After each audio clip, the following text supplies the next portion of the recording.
Are you a stalker? Well, a stalker is defined as a person who repeatedly engages in unwanted or obsessive behaviours towards another person. Stalking behaviour has recently been identified in 94% of fatal crime cases. This means that if you do encounter someone with stalking tendencies, you have every right to be concerned. However, with cyber-stalking becoming an increasingly prolific problem in today's society, with the majority of stalking cases starting with an online obsession, is it time we update the laws to protect potential victims? You may think a quick scroll through your crush's Instagram page is harmless, and most of the time I'm sure it is.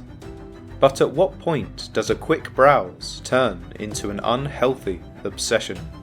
Well, before we answer that question, we first need to be able to identify the different types of stalking and how a seemingly innocent fascination can suddenly turn deadly. Now, some stalkers have been rejected by a person they wanted a relationship with. This stalker may be looking for a way to salvage their relationship or want to remain as close to the victim as much as possible. Or in other instances, they're just angry and want revenge for being rejected. A key example of this was in 1968, where a woman named Tatiana Tarasoff developed a friendship with Prosenjit Poddar, an Indian student who was studying at Berkeley at the time. They shared a friendly kiss at a New Year's Eve party, which gave Prosenjit the false impression that Tatiana was romantically interested in him.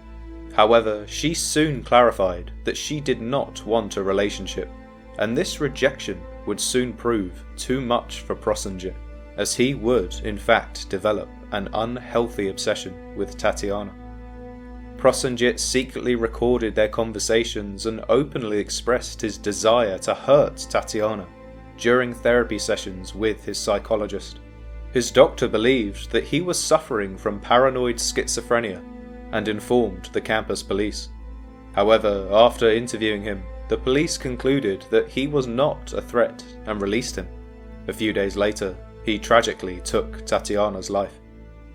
Now, this is obviously a case where mental illness played a huge role, and this also seems to be a common theme with predatory stalkers, who often have deviant sexual fantasies towards their victims.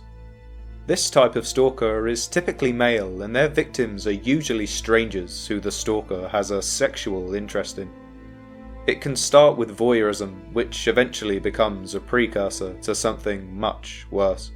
In 1999, Collette Dwyer had been stalked and harassed by a man she believed to be a predator, but could not get the police to take her seriously. She lived in St. Francisville, Louisiana, and became acquainted with Derrick Todd Lee, a customer who frequently hung around her workplace. Lee soon developed an obsession with Dwyer, and he was certainly not shy on displaying advances towards Collette. On one particular day, Lee forced his way into Dwyer's apartment, claiming that he wanted to love and take care of her.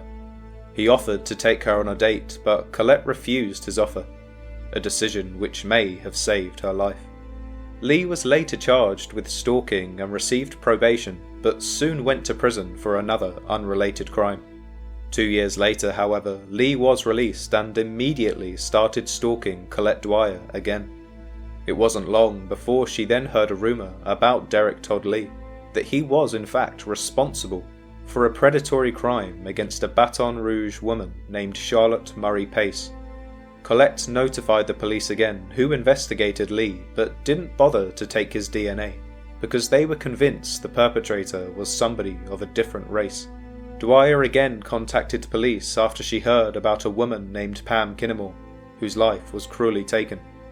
But they still didn't believe that Lee was responsible.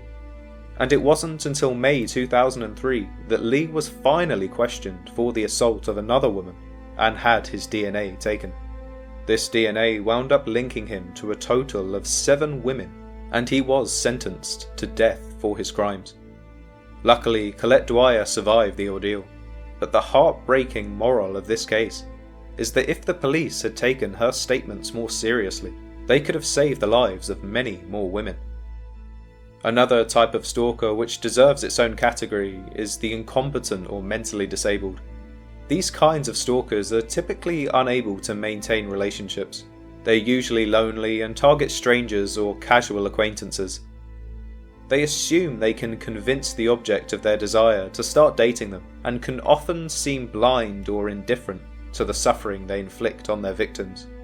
This was precisely the case in one of the most tragic celebrity stalking cases of all time, involving the 21-year-old actress Rebecca Schaeffer. In 1989, Schaeffer was best known for her role on the sitcom My Sister Sam. Her film career was only just taking off, and she was actually auditioning for a role in The Godfather Part 3. She had also drawn the attention of Robert John Bardo, an obsessed 19-year-old fan from Arizona, who had built a personal shrine to Schaeffer in his bedroom. He sent numerous letters to Schaeffer and even made 2 attempts to visit her on the set of My Sister Sam. However, Bardo became horribly disappointed when he watched Schaeffer perform a scene in one of her films, and decided she needed to be punished. He obtained Schaeffer's home address through a private investigator and set forth to LA. On the morning of July 18th, Bardo visited Schaeffer's apartment and buzzed her door.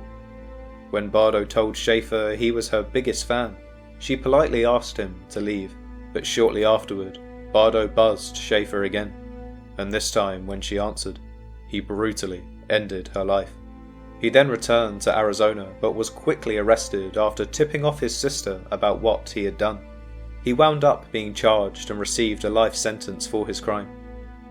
Now, this man was clearly mentally ill, as something so trivial was able to trigger him into committing such a heinous act. But these predators aren't always so easy to spot. They can also hide in plain sight, sometimes in established careers with seemingly well-adjusted professional people. Well, this was the case in April 1984 when 35-year-old Richard Farley attempted to take the life of his victim. He was a veteran employee at the Electromagnetic Systems Lab Incorporated, a defense contractor in California. But when 22-year-old Laura Black was hired to work at the company, Farley instantly became obsessed with her. He constantly asked Black out and left her gifts, but she always turned him down. Over the next 4 years, Farley's obsession with Black became very unsettling. He wrote her over 200 letters and showed up at her residence so frequently that she was forced to move several times. Black finally went to ESL's Human Resources Department to complain about Farley, who was ordered to attend counselling sessions and leave Black alone for good. However, Farley's behaviour became even more threatening, and the company finally let him go in May 1986. In spite of this, however, Farley's harassment of Black did not come to an end, and she would file a temporary restraining order against him on February 8, 1988. A hearing for the matter was scheduled in court, but the day before the hearing, Farley drove his motorhome to the ESL parking lot, where he had seriously malicious intent. After taking the life of his first victim in the parking lot, Farley proceeded into the ESL building with all of his weapons and opened fire.